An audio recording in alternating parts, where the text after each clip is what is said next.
அனைவருக்கும் வணக்கம்ங்க. தேங்காய் இளநீர் அப்படின்னாவே நம்ம எல்லாத்துக்குமே தெரிஞ்சு மிக ஃபேமஸாக இருக்கிற ஏரியான்னு பார்த்தீங்கன்னா பொள்ளாச்சிங்க. அந்த பொள்ளாச்சி பகுதிகளில் பொதுவாக தேங்காய், இளநீர், தேங்காய் தொட்டி இதெல்லாம் என்ன விலைக்கு கொள்முதல் பண்ணுறாங்க, அதிகபட்ச விலை மட்டும் இங்கே பார்க்கலாமுங்க. இது பொதுவான ஒரு கொள்முதல் விலை பற்றி மட்டும்தான் சொல்கிறேங்க. இது ஒரு ஏல விலை கிடையாதுங்க. மார்க்கெட்டில் தோட்டத்தில் போய் வாங்குற விலைங்க.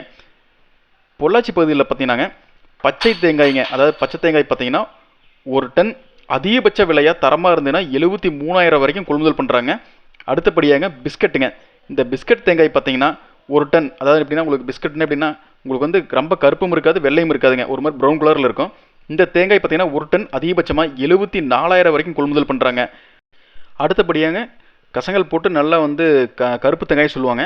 அந்த தேங்காய் பார்த்தீங்கன்னா ஒரு டன் அதிகபட்சமாக நல்லா தரமாக இருந்ததுன்னா 75,500 வரைக்கும் கொள்முதல் பண்ணுறாங்க.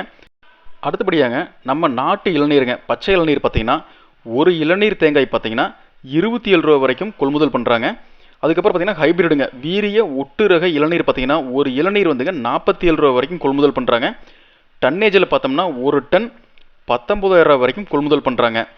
மேலும் தேங்காய் தொட்டி பார்த்தீங்கன்னா ஒரு டன் தேங்காய் தொட்டி இன்றைய மார்க்கெட் நிலவரம் பார்த்தீங்கன்னா 30,250 ரூபா வரைக்கும் கொள்முதல் பண்ணுறாங்க.